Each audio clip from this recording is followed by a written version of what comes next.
ƙara ma da sana.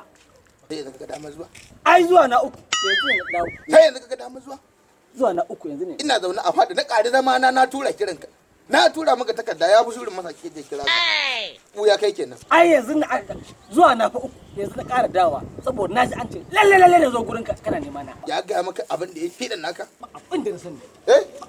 bai ma gaya ma ba kenan Abin da na sani. amma ya kira ka zo fada irin ta yar makociya ta yar gidan maman gandai ya dirka abin tsaya wani ne ma ko wata da ko yan biyar dan haka ni ba zan amince ba Ai dana ɗanka ne.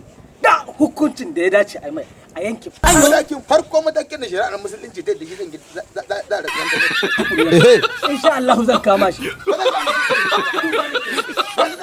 Rage baki.